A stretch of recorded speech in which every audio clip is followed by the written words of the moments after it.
ahí vamos, ahí vamos. Vamos a hablar sobre la Pascua para los matrimonios. Yo los invito para que vayan apuntando estos elementos que les servirán a ustedes para conocer un poco más sobre la religión, sobre las cuestiones bíblicas y sobre la cuestión litúrgica. Para los que están llegando acá por primera vez, porque hicimos la invitación un poquito más extensa y a veces pues ya les hemos invitado en el pasado y a lo mejor no llegaron y otros llegaron y ya se fueron porque no les gustaron las pláticas o porque, no sé, la cuestión es que ya no nos siguieron. La ventaja de estar aquí en vivo es que ustedes pueden hacer sus preguntas, hacerlas escritas para responderlas más rápido. Ahí las van escribiendo ahí en el chat. Entonces, lo que vamos a participar el día de hoy es un tanto de teología, es un tanto de doctrina y también de reflexión. Vamos a titularle así: la Pascua de los matrimonios y para los matrimonios. La Pascua de los matrimonios y para los matrimonios. Ahora, vamos a ir dando algunos datos sobre el tiempo litúrgico y también vamos a ir dando algunas cuestiones bíblicas. Traten de apuntar, no se confíen a la memoria de teflón que tienen, porque hay gente, y habemos algunos, que de repente dejamos las cosas por flojera. No nos acostumbramos a apuntar, acostúmbrense ya a ser personas precavidas, prudentes, que apuntan cosas, después les van dando una revisión. La intención de apuntar frases, apuntar datos, hace que si ustedes quieren volver nuevamente a retomar lo que ya escucharon y que les llamó la atención, lo tengan ahí. La otra, cuando nosotros escribimos algo, sea un pensamiento, una frase, algo que me llamó la atención, eso hace que se afirme más en mi pensamiento. La intención de que apunten cosas no está solamente en entretenerlos para que no se duerman, porque hay gente, ¿verdad? Ahí están, que se duermen, así hasta estén escribiendo, ya después escriben puros jeroglíficos, escriben puras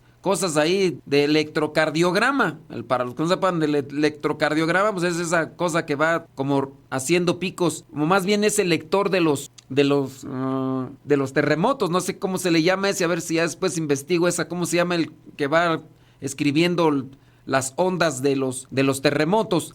El sismógrafo, así. Y así, igual el que ya se duerme hasta escribiendo, y a lo mejor algunos de nosotros cuando nos hemos dedicado a estar escribiendo, ahí tenemos en nuestras libretas de apuntes esos rayones, pero sí apúntenlo para que aprendan, y en la medida que uno aprende, uno tiene conocimiento, y en el tener conocimiento uno va asimilando mejor las cosas. En el asimilarlas, las vive uno mejor. Vamos a ir entonces dando algunas pautas. Ustedes van escribiendo sus preguntas y ya al final vamos a responderlas. Para los que están apenas comenzando a tener este encuentro, déjenme decirles que al final vamos a hacer una oración de unos 10 minutos, que es la liturgia. Y vamos a tratar de hacer la plática, la reflexión, más o menos de una hora, dependiendo a ver cómo se va dando el asunto.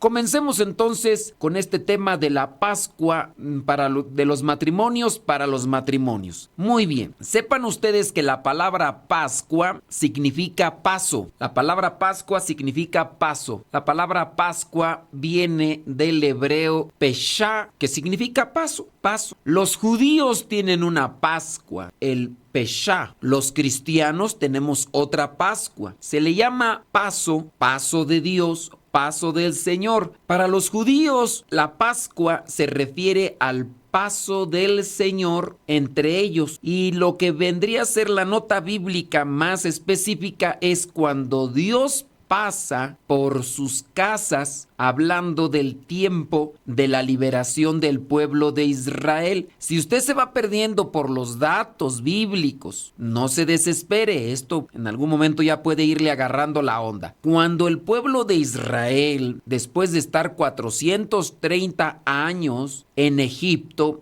esto está ahí en la Biblia, Después de estar 430 años, el pueblo de Israel fue hecho esclavo. El pueblo de Israel omite el nombre de Dios para que no se profane. Se va perdiendo el nombre de Dios como tal. Y después el pueblo de Israel le pide a Dios que los libere. El pueblo de Egipto empieza a acabar con la vida de los niños para que no haya tantos varones y después ellos se rebelen y les ganen a los egipcios. Pero de entre esa situación, Dios saca a Moisés, que es el libertador, y después vendrá a ser el dirigente. Moisés va, libera al pueblo de Israel y en esa liberación manda las plagas, pero también manda al ángel exterminador. El ángel exterminador, sepamos que es Dios que envía a su mensajero.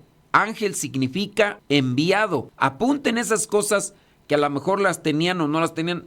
Ángel significa enviado. Cuando va pasando el ángel que va exterminando a los primogénitos, donde no pusieron la sangre del cordero que tuvieron que sacrificar, el cordero inmolado, y la carne que tuvieron que comerlo de pie, la sangre de ese cordero tenían que ponerla en el marco de las puertas de los hebreos, en este caso del pueblo de Israel. El ángel exterminador va a pasar por en medio de las casas, los caminos, y donde no encuentre la sangre en el marco de las puertas, entrará ahí y acabará con la vida del primero de los hijos o el primero de los animales. A eso se refiere primogénito, el primero. Y entonces a eso se refiere el paso del Señor. Después Dios los sacará de Egipto, abrirá el mar, cruzarán el mar, cerrará el mar y también las olas caerán sobre el ejército de Egipto, ya lo han visto en la película, y Dios los va guiando. El pueblo de Israel se compromete a que cada año ellos tendrán que celebrar el paso del Señor. Cada año. Estamos hablando que la Pascua de los judíos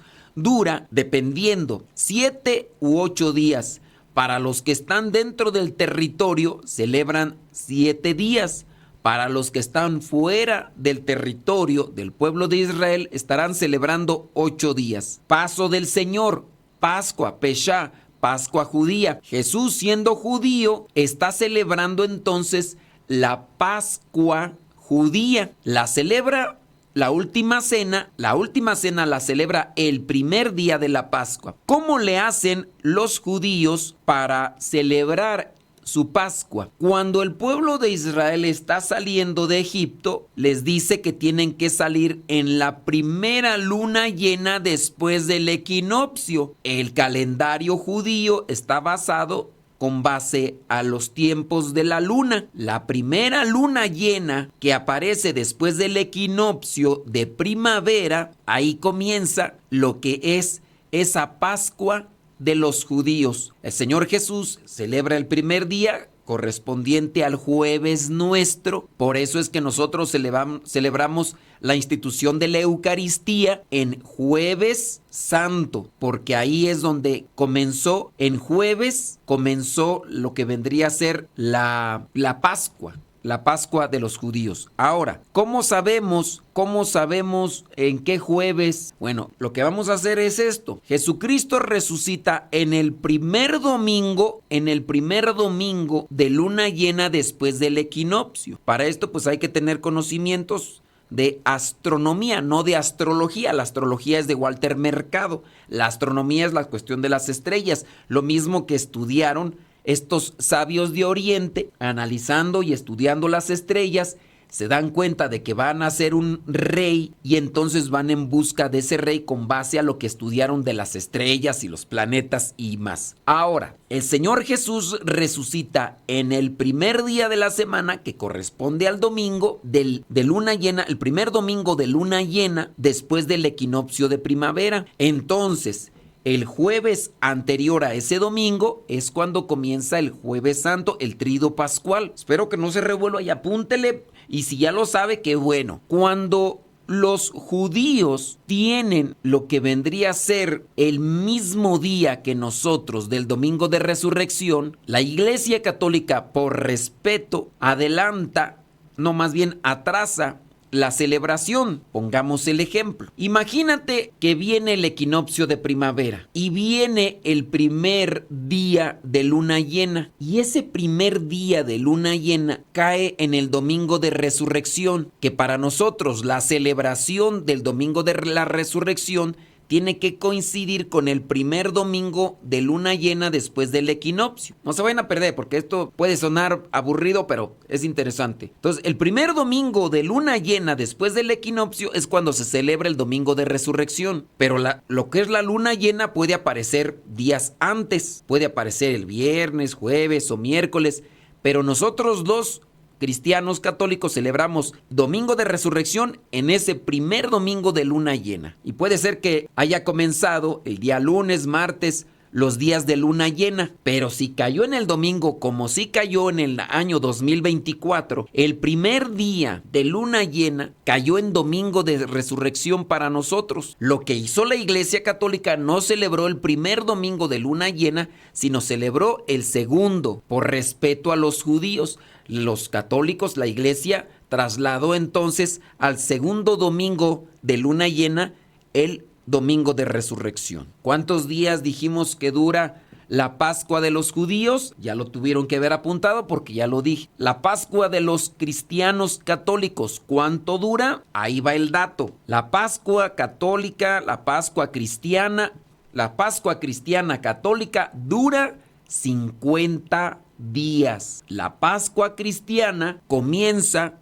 el domingo de resurrección y termina en Pentecostés. No den por sabido, por entendido, apúntenle de verdad, que son datos que voy a querer sincronizar con una reflexión para ustedes, los martimonios. Domingo de resurrección y termina domingo de Pentecostés. La palabra Pentecostés del griego significa cincuentena. Pentecostés significa cincuentena.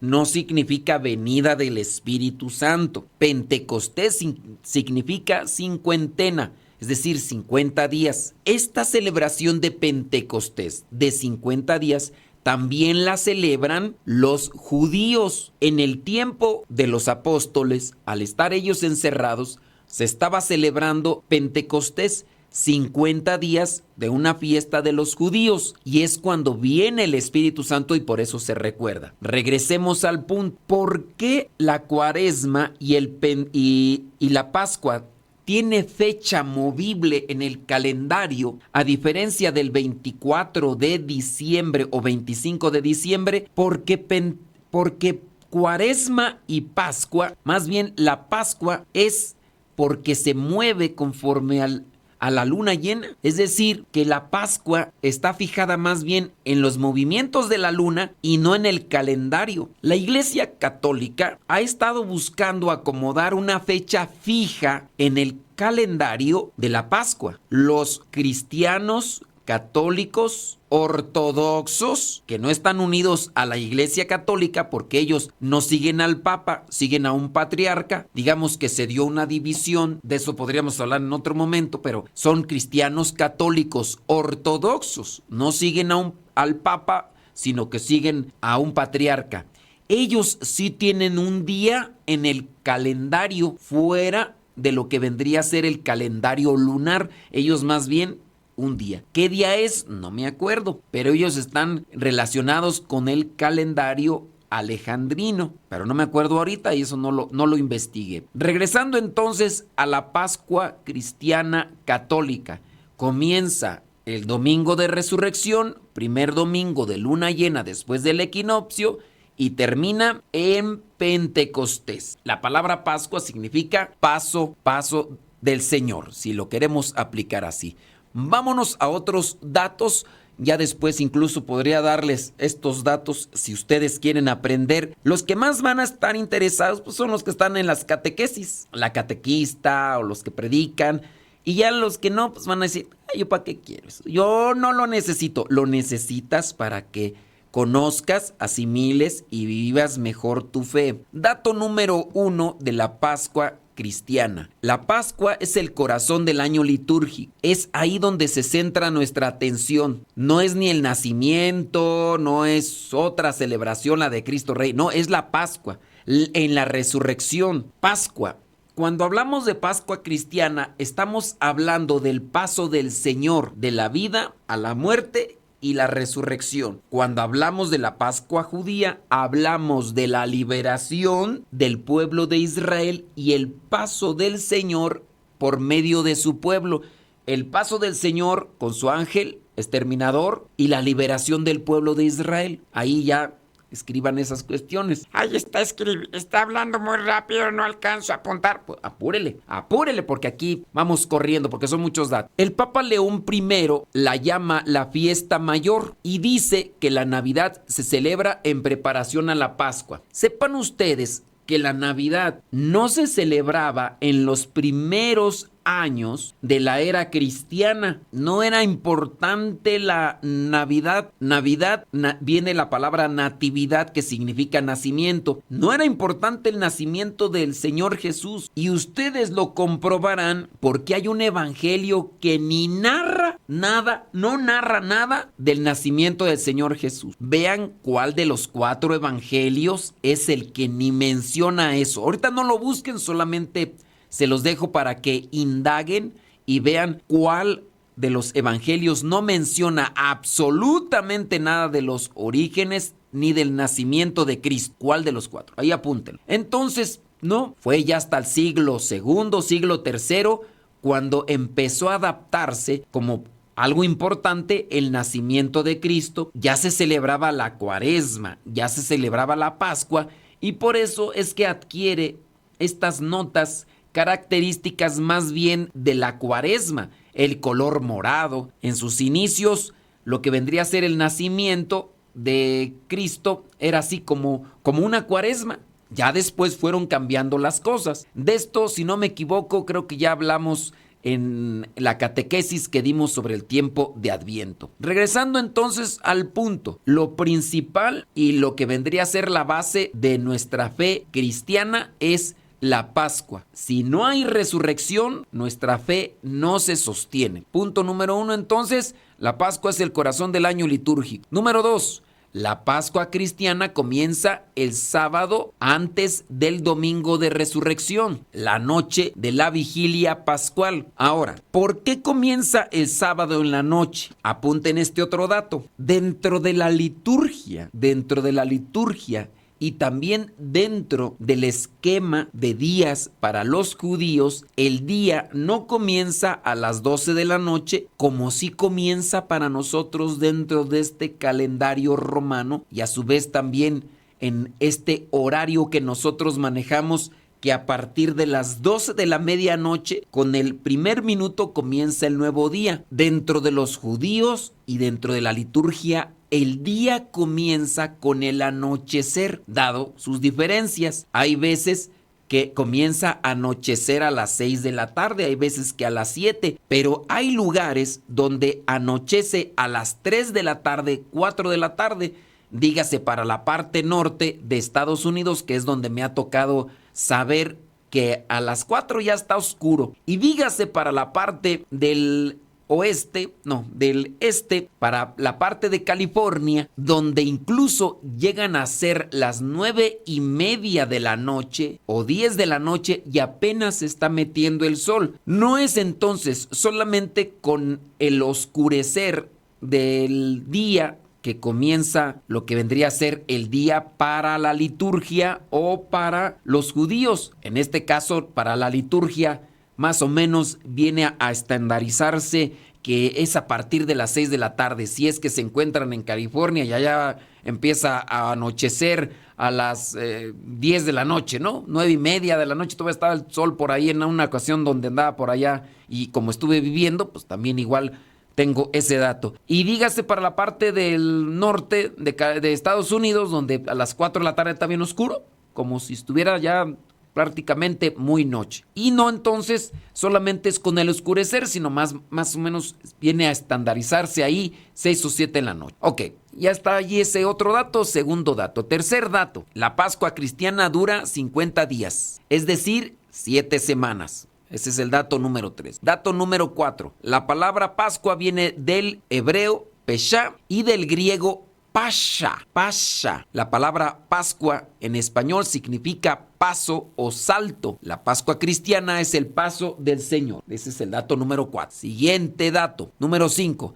La Pascua para los cristianos es la fiesta más importante de todo el año, ya que en ella celebramos el paso de Jesús de la muerte a la vida. Es la celebración de la resurrección de Jesús. Hay que distinguir que en la Pascua vamos a celebrar la resurrección gloriosa. Resurrección gloriosa. La palabra resurrección viene del griego y significa volver a la vida. Resucitó Lázaro, resucitó la hija de Jairo, resucitó el hijo de la viuda de Naín, pero ellos volvieron a la vida. La diferencia con el Señor Jesús es que en esa resurrección fue gloriosa. Lázaro volvió a la vida y volvió a morir. El Señor Jesús vuelve a la vida, pero ya no muere. A esa resurrección gloriosa estamos llamados. ¿Cómo será la resurrección gloriosa? Dice San Pablo que vamos a tener un cuerpo glorioso. Hay un sacerdote ya fallecido, nombre ahorita no me acuerdo bien, pero él es científico y da a entender algunos elementos sobre cómo sería ese tipo de resurrección gloriosa. Este sacerdote analiza que la resurrección gloriosa dentro del poder de Dios hará que lo físico tenga características espirituales. El primero que resucita es el Señor Jesús. La pregunta: en la resurrección, ¿qué cuerpo vamos a tener? Algunos pelean y exigen que cuando resuciten de forma gloriosa, tengan el cuerpo de cuando eran jóvenes, sin arrugas, sin lonjas y con mucho cabello. Lamento decirles que esa resurrección no se da a modo de capricho. Analizando la resurrección de Cristo, que se dio conforme al momento de su muerte. Por eso cuidemos el cuerpo, no porque nos vaya a pesar, porque con ese cuerpo es el que vamos a resucitar si es que nos esforzamos en vivir conforme a la voluntad de Dios. Veamos las características. El Señor Jesús, cuando resucita, aparece tal cual como cuando lo crucificaron, tanto que no se le borraron las heridas en sus manos, en sus pies y en su costado. Carga con ellas, pero no está pegado a una cuestión meramente física. Son meramente características visibles, pero no materiales. Son características que pudieran estar presentes en lo material, pero asimilando el modo espiritual, a forma de que el Señor Jesús puede cruzar la puerta de la habitación donde están encerrados los apóstoles y no hay problema. Dentro de la materia no se puede atravesar la materia, a menos que la materia adquiera estas características de lo espiritual. Difícil de comprender porque si lo analizamos desde lo que es una lógica humana o razonamiento humano, no nos dan los números y no nos dan las cuentas.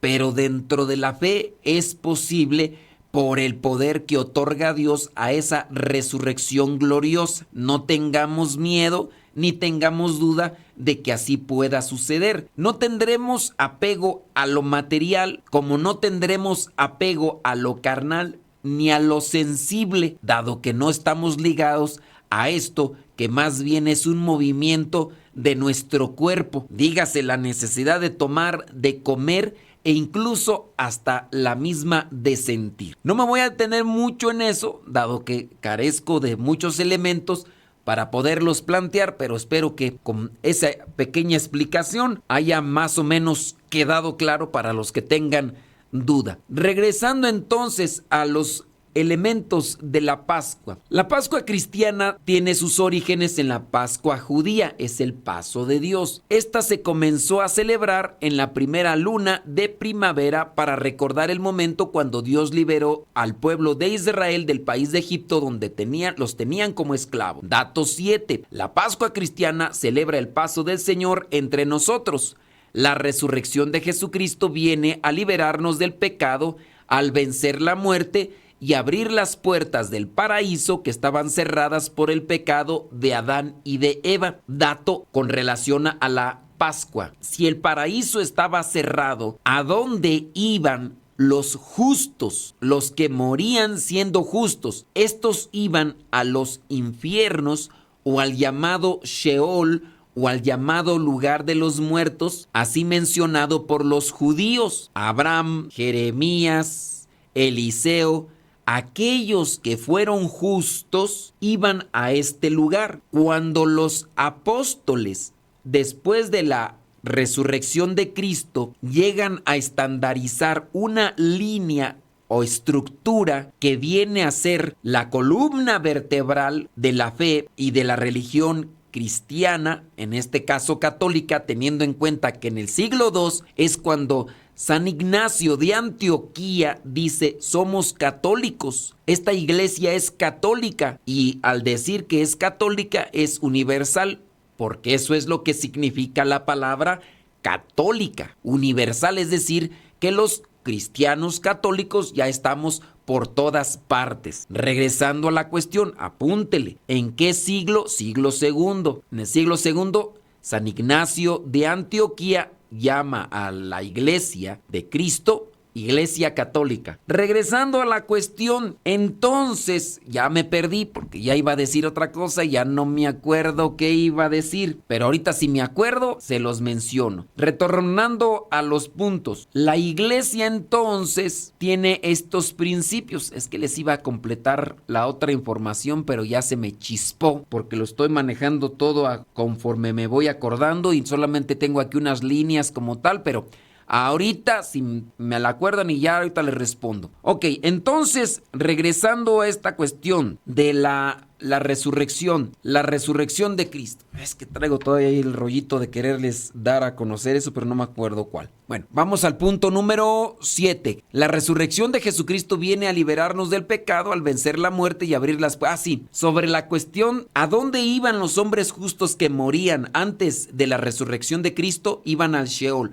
Por eso los apóstoles, en el llamado credo de los apóstoles, que es la estructura, la base de lo que viene a ser la fe, la doctrina de la iglesia. ¿Por qué los apóstoles o por qué la iglesia comienza a estructurar una línea? Es porque comienzan a formalizar algo para que quede establecido, porque ya muchos, a pesar de que era el primer siglo, ya empezaban a divagar en sus creencias. Los apóstoles entonces comienzan a escribir: creo en un solo Dios, Padre Todopoderoso, Creador del cielo y de la tierra, de todo lo visible y lo invisible, o sea, Creador de todo. Y entonces se viene a estructurar el primer credo, el credo de los apóstoles en el primer siglo.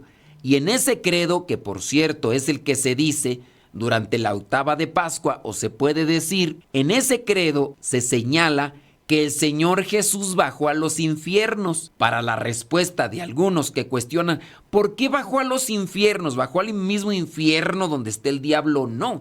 Al hablar de los infiernos era el lugar que estaba destinado para los justos. Las características de este infierno o lugar de los muertos, o también llamado Sheol, no son las mismas características del infierno donde está el fuego que no se apaga y donde está el rechinar de dientes, el cual el mismo Señor Jesús lo señala cuando dice: ay de aquellos que no compartieron comida, vestido y que no visitaron a los encarcelados y a los enfermos. Y dice: serán arrojados al fuego eterno, donde el llanto y el rechinar de dientes siempre estará. Eso está para los cabríos, machos cabríos rebeldes que no quisieron obedecer y que no quisieron ayudar. Vengan ustedes, benditos de mi Padre, a la derecha, porque cuando tuve hambre ustedes me dieron de comer. ¿Cuándo te vimos? Cuando lo hicieron con alguien necesitado, lo estaban haciendo conmigo. Regresando entonces a la cuestión, en el momento de la resurrección de Cristo, ahí es cuando se abre el paraíso. Por eso podemos encontrar el mismo señalamiento en la cruz, cuando el buen ladrón, llamado así, se arrepiente y le dice al Señor Jesús: que yo esté contigo a tu derecha. Y entonces el Señor Jesús le dice: hoy mismo estarás conmigo en el paraíso. Respuesta a la interrogante: ¿por qué el Señor Jesús le dice hoy mismo? Recordemos que dentro del plan terreno, del plan de nosotros, el material, el ser humano establece un tiempo con base a la materia.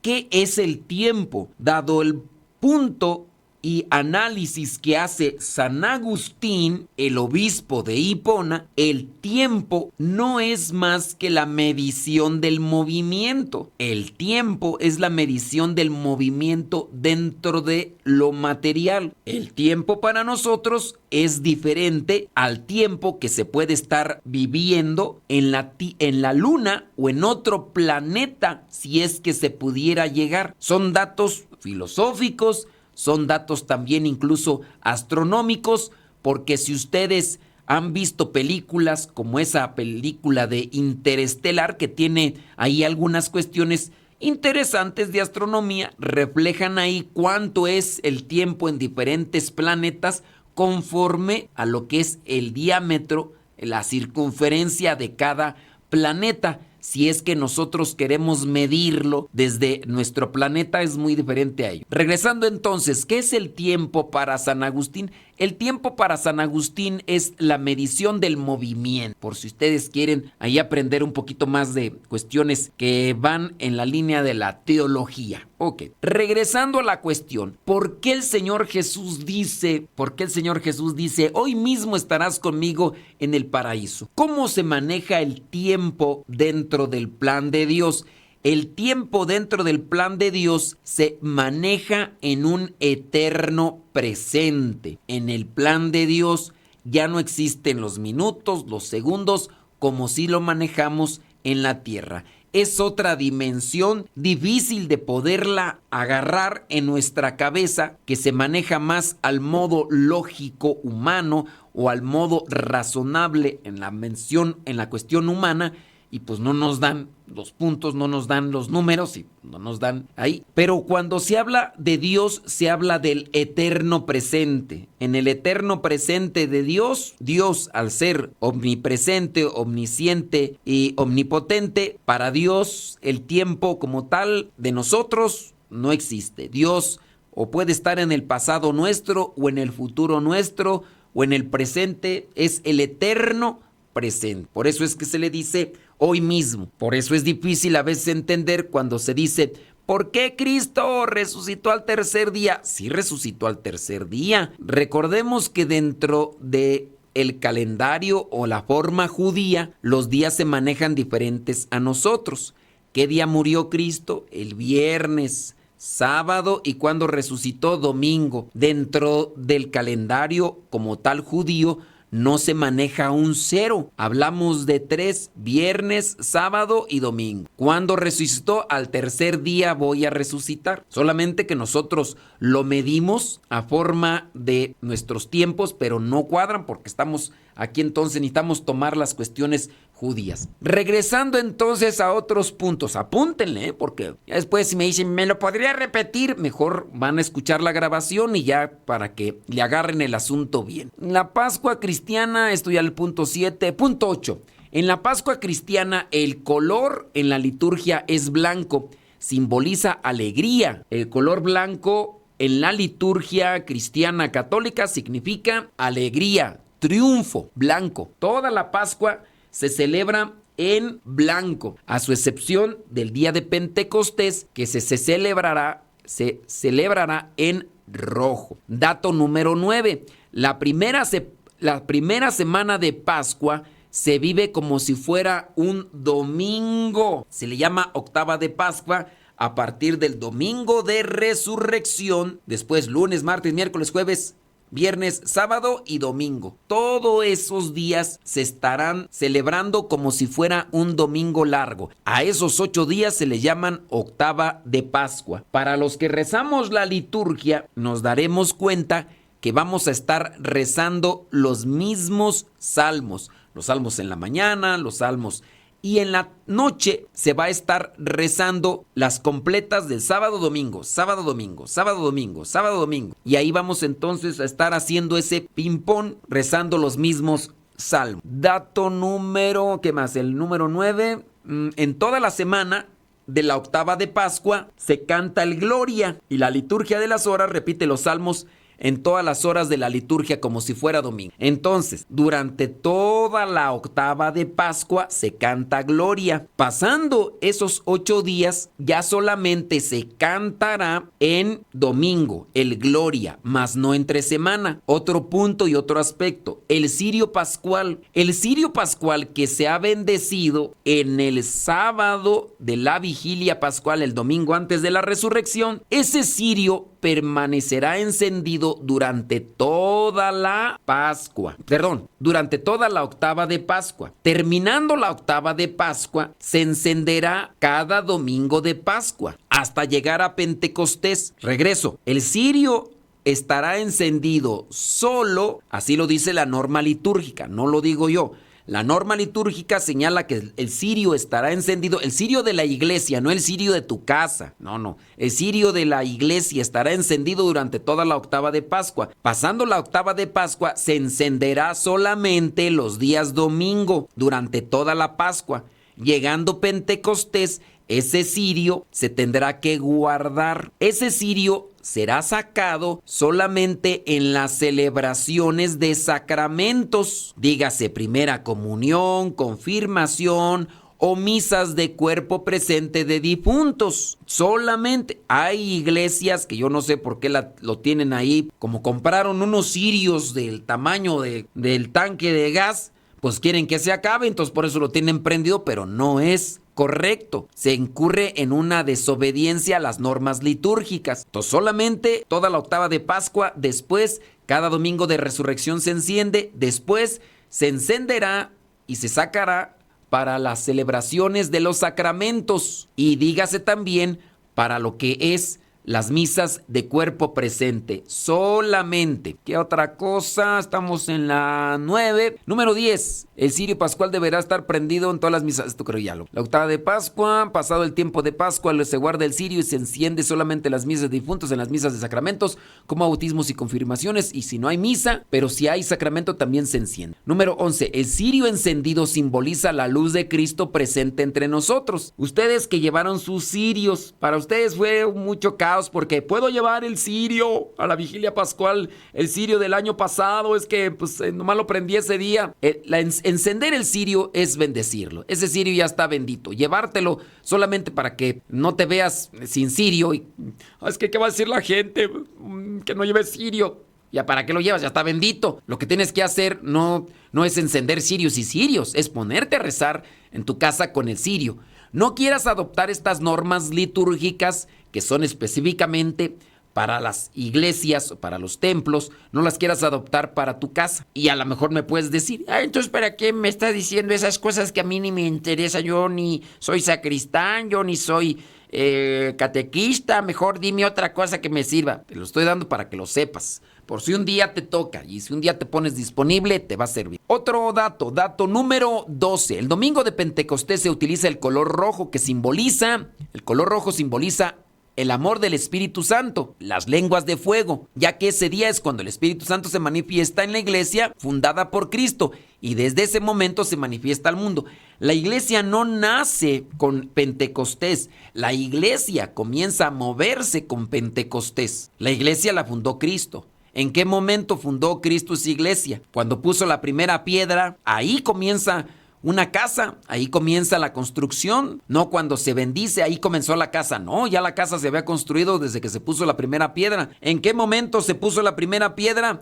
Cuando el Señor Jesús le dice, tú eres Pedro, y sobre esta piedra edificaré mi iglesia. Y ahí merengues tengues. Dice el número 13. La palabra Pentecostés proviene del griego Pentecoste. Describe la fiesta del 50º día de la Pascua de los judíos. Y al final de esta celebración, la palabra pente en griego es 5. Pentecostés entonces significa cincuentena o 50 días. Dato número 14. Jesucristo celebra la cena de Pascua y resucita el primer domingo de luna llena. Por eso la fecha de la Pascua se fija conforme al calendario lunar. Número 15. Durante el tiempo de Pascua se suspende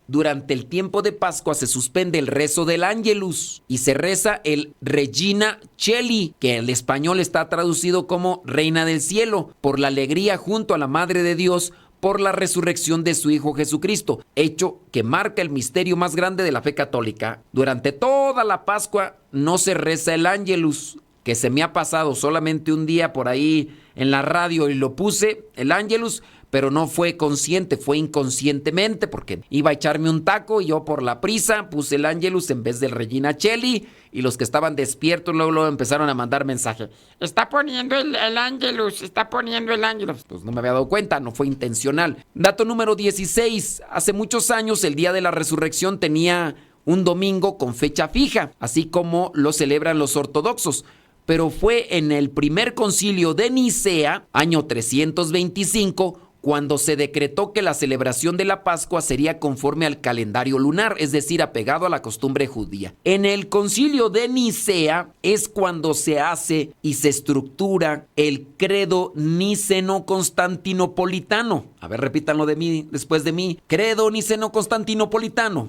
¿Cuál es ese credo? El credo que rezamos regularmente todos los domingos. Ese credo largo, creo en un solo Dios. Está el credo de los apóstoles, que es más pequeño. En el credo de los apóstoles es en el que dice bajó a los infiernos, solamente en el credo de los apóstoles. En el credo niceno-constantinopolitano no dice eso. En el concilio de Nicea, año 325. Ahora, ustedes quieren saber por qué se estructuró este credo niceno-constantinopolitano y estos concilios. Ya mencionamos que en los primeros siglos de la era cristiana, cada quien ponía de su cosecha y empezaban unos a decir, y esto dentro de la Iglesia Católica, empezaban unos a decir una cosa, después otra, después otra y después otra. Los que quieran aprender un poquito más de eso, en el canal Modesto Radio en YouTube van a encontrar unas clases de teología sobre las herejías dentro de la Iglesia Católica, así se llaman. Son como, no sé si son como unas 18 clases, 18 temas de las herejías, y hay más. Me quedé como en el año, no me acuerdo, pero son bastantes clases que les van a dar a conocer las herejías dentro de la Iglesia Católica y quiénes las presentaban y quiénes las defendían.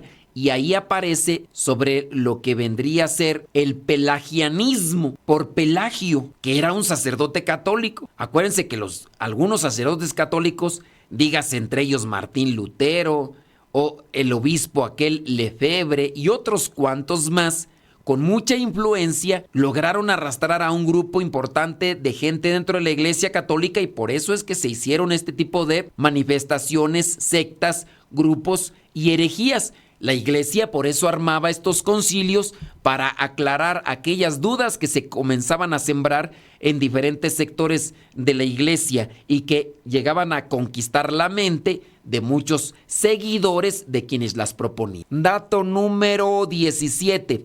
La Pascua judía y la cristiana tienen una conexión por las costumbres judías que tenía Jesús, pero cada una celebra algo diferente. Los judíos tienen presente a la figura de Moisés y la liberación del pueblo de Israel, y la Pascua cristiana católica tiene presente la resurrección de Cristo. Los judíos entonces en su Pascua tienen presente a Moisés, que fue el que los liberó, y también tienen presente la liberación del pueblo de Israel. Dato número 18. El día 40, en el día 40 de la Pascua, se celebra la ascensión del Señor, tal como lo presenta la Biblia, que el día, en los Hechos de los Apóstoles, el día número 40, Jesús, ante la presencia de sus discípulos, subió a la derecha de Dios. Cuando se da la ascensión, que es diferente de la asunción, ascensión es cuando se sube por sí solo y asunción es cuando te suben o te sube algo más. Cuando señala que es al día 40, recordemos que el 40 tiene un simbolismo dentro de la Biblia. El 40 en la Biblia puede simbolizar el número como tal 40, pero también puede significar estas cosas. Si no la sabe, apúntela. Significa preparación o purificación. Preparación o purificación, eso significa el número 40. Otra cuestión, el Señor Jesús les dice cuando se da la ascensión y antes de subir a los cielos por sí solo, les dice que vayan a cierto lugar y que se reúnan y que esperen al Paráclito. Es el día 40. Al día 50 es cuando llega Pentecostés. Dentro de la interpretación de la iglesia, supone, si en el día 40 el Señor sube al cielo y les dice a sus discípulos y apóstoles, reúnanse en Jerusalén y esperen al Paráclito.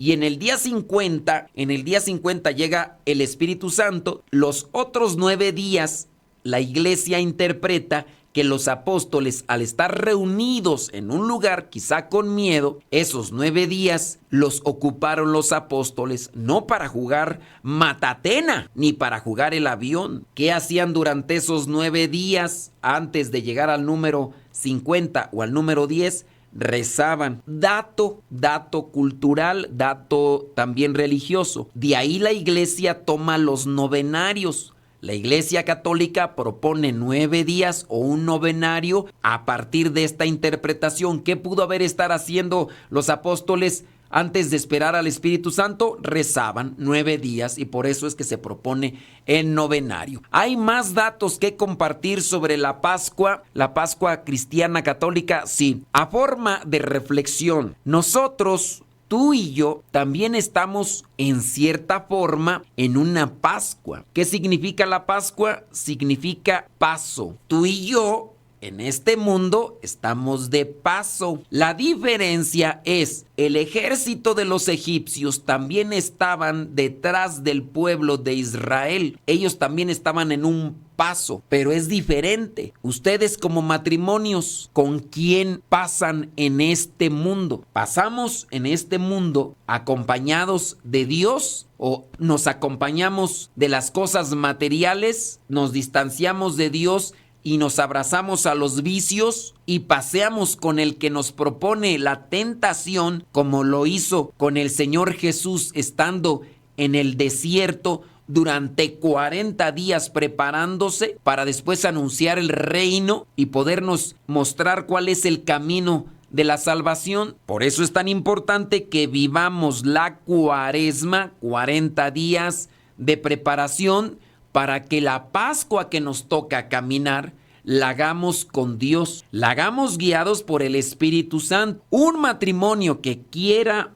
prosperar, que quiera fortalecerse, que quiera sostenerse, tiene que seguir las pautas, señalamientos, mandamientos, indicaciones del Señor Jesús. Y estas las estará recibiendo si mantiene una conexión con el Espíritu Santo. En el caso del Espíritu Santo, sabemos que Él nos va guiando y orientando. Si nosotros no le hacemos caso al Espíritu Santo, obviamente nos vamos a perder. Y la Pascua con el Señor no será paso con el contrario a Dios, con el enemigo de Dios. Ahí le voy a dejar lo que son estas pautas o notas bíblicas y teológicas, porque ya me di cuenta que hubo un grupito que no le interesó, que no le preocupó, y ya por eso se fueron, porque teníamos ahí más gente, pero han dicho que qué tema tan aburrido, eso que tiene que ver con los matrimonios,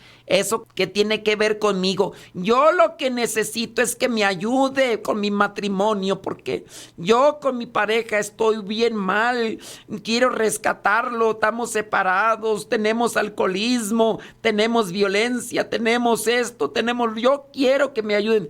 Pues sepan ustedes que en la medida que uno viva las cuestiones de Dios, sus mandamientos, su palabra, y hagamos caso de todo esto que se nos plantea durante este tiempo, uno puede solucionar o puede fortalecer la unión principalmente con Dios, que es la que nos fortalece en relación a los demás. Una pareja, si no está unida a Dios, hablando de la vivencia de lo que nos señala, no se sostiene. Pero bueno, a algunas personas les ha parecido aburrido y han dicho, vámonos, yo pensé que era de otra cosa, yo pensé que me iban a hablar de otra cosa. Y por eso se fueron. En fin, cada quien, uno aquí propone y ya después cada quien agarra lo que quiera. Dice por acá,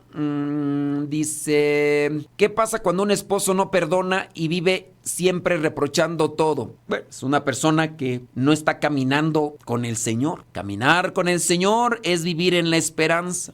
Caminar con Dios es vivir en la paz. Eso es obedeciendo a Dios. ¿A quién obedece una persona que constantemente está reprochando, recriminando? ¿Quién es el que reprocha y que recrimina y que reniega? ¿Qué hacer entonces para que el viejo se convierta? A ver, tú y yo solamente podemos mover nuestra voluntad. Nosotros no podemos mover la voluntad del viejo. No podemos mover la voluntad de la mujer. Las mujeres, aquellas que pudieran tener al viejo que ya se les chispó y que a fuerzas quieren regresarlo y que están buscando por ahí la terapia, la fórmula mágica, la pócima mágica, a lo mejor agua de toloache o agua de calzón, quién sabe qué, para hacerlo tener ahí a sus pies, porque eso es lo que a veces dicen algunas y algunos que les dan a los hombres, que por eso ahí están con esa mujer y que dicen, voy a creer, por esa mujer cambió a su esposa y mira nada más cómo está.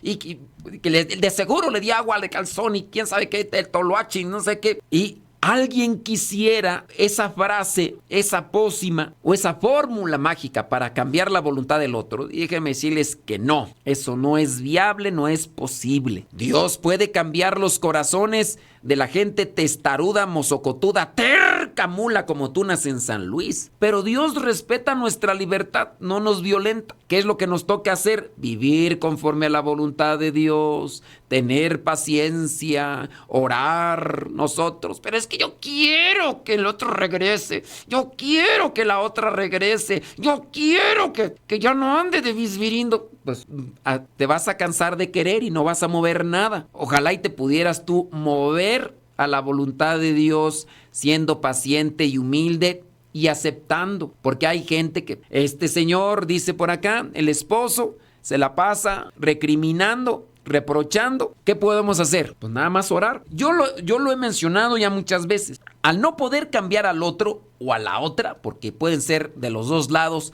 tercos, mozocotudos, tercos, necios, cabezones, mulas, voy a mover mi alma, mi pensamiento hacia Dios. Yo no puedo mover a los demás. Me voy a conectar con Dios a la forma que tenga yo paciencia, serenidad, calma, fortaleza. Que si el otro no quiere obedecer, ni modo, no quiso. Pero si no puedes moverte tú para tener ese dominio, control, serenidad, compasión, misericordia, ¿cómo vas a querer mover la voluntad del otro? Si no, trabaja en ti. No te desgastes queriendo convertir la voluntad del otro. Desgástate por controlarte tú, tener dominio de ti. Presenta lo que le puede ayudar a la otra persona.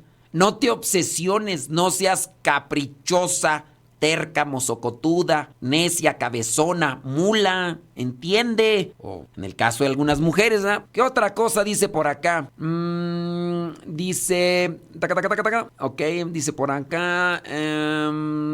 bueno, creo que no hay... Dice, es mucha información para mi pequeño cerebro. Aquí no contradecimos a nadie. Cerebros de pollo. Aquí con... Sí, pues ya te conozco. ¿Ves esta mano? ¡Te conozco! Dice por acá que se congela a cada rato la transmisión. Yo pienso que más bien es el internet pichurriento que tiene, ¿no? Porque, siendo sinceros, y no es por presumir, yo acá tengo un internet bien very nice, tengo un micrófono very nice. Entonces, no es de que se congele, nada más tú te estás quejando. Entonces, el internet pichurriento lo tienes tú. La ventaja que tienes es que después va a quedar ahí grabado y ya pues, ¿ok? Ay, pues contráteme a mí su internet. Usted como está rico. No estoy rico, pero no me puedes quejar de que es mi internet, ¿ok? Vamos acá. ¿De dónde viene la palabra Pascua? Ya lo mencionamos. Mencionamos el dato griego y también el dato hebreo.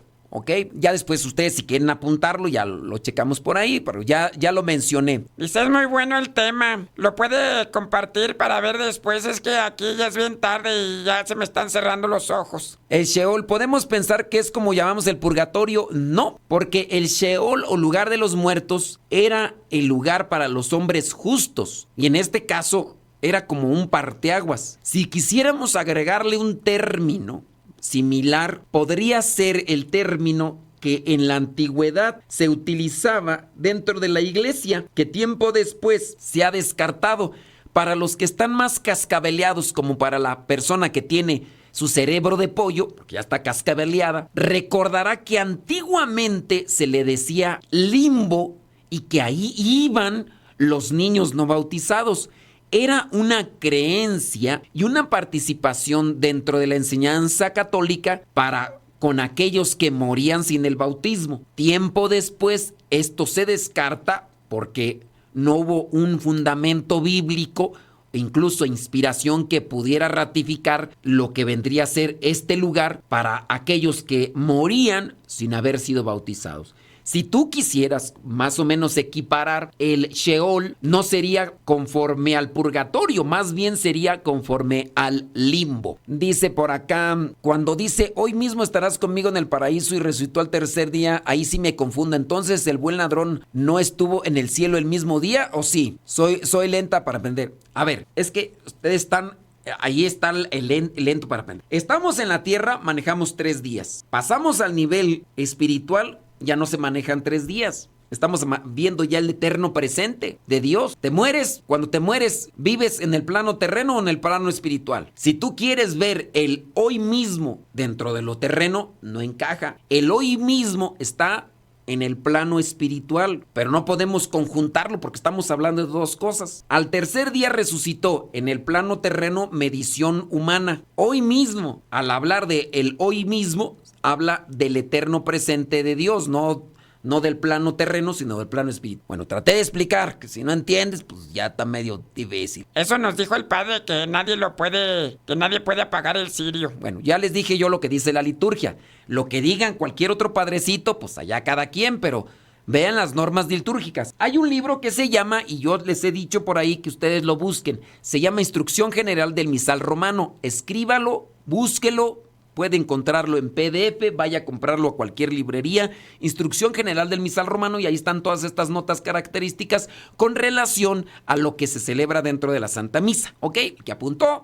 Apuntó. ¿En qué domingo se reza el credo de los apóstoles? En la octava de Pascua, como opción. Se puede rezar, no es que sea una obligación. Dentro de lo que vendría a ser toda la octava de Pascua o el domingo de resurrección, presenta como opción el credo de los apóstoles. Sí nos sirve porque cuando vamos a la iglesia ya voy a entender el porqué, el encendido del cirio y los colores del altar. Dice, para realizar la vigilia de Pentecostés, ¿qué temas debe de dar a conocer y cómo conseguir el programa? Ahí sí no sé, pregúntenle a su párroco, porque pues los temas para Pentecostés pues son del Espíritu Santo. Ustedes ya quieren que ya les arregle aquí la temática y ustedes más digan de qué sabor quieren su nieve y también se las llevo. O sea, si quieren un spa, un masaje, también díganme, se los preparo. Pues ustedes ya todo quieren peladito y en la boca, pues. Yo quiero obedecer a Dios y le sirvo como catequista, pero mi esposo siempre me está diciendo que me quede en casa, ya que él trabaja 2 semanas fuera. Bueno, ahí es una situación familiar, ¿no? ¿Dónde podemos volver a escuchar el tema? Ahorita al rato se los decimos. Padre, ¿los cirios de la iglesia entonces se pueden usar por los años siguientes? No. En la iglesia se tiene que utilizar un cirio nuevo cada año litúrgico. No se puede volver a usar un cirio ya usado. Tiene que ser un cirio. Así lo dicta las normas litúrgicas. O se tienen que renovar cada año. Los de la iglesia sí se tienen que renovar. Los cirios viejitos o los cirios que ya pasaron el año se tienen en su caso o que derretir o se tienen que destruir y enterrar. En su caso lo más conveniente, si es que son propiamente de cera, se derriten y también de ahí mismo se puede hacer otro cirio. ¿Qué otra cosa por acá? Gracias por sus pláticas y sus enseñanzas. A mí me han servido mucho ir de la mano de Dios y cambiar yo con los míos y mi esposo y mis hijos. Muy bien. Bueno, muchas gracias. No hay más preguntas ni nada por el estilo, pero queriendo acomodar la situación. Si nosotros no vivimos este proceso de caminar con Dios en el pensamiento, en la vida, la salvación no la vamos a ver. Y cuando estamos hablando de estos problemas que se presentan dentro de la vida matrimonial, debe de ser una unión de fuerzas, unión de voluntades, debe ser un mismo corazón, un mismo principio. ¿Y cómo le hago porque mi viejo no quiere? El problema está en la decisión que se tomó de estar viviendo con alguien que no tenía la misma fe, ni la misma orientación de fe, ni el mismo principio de fe. Ahí es donde estriban los problemas.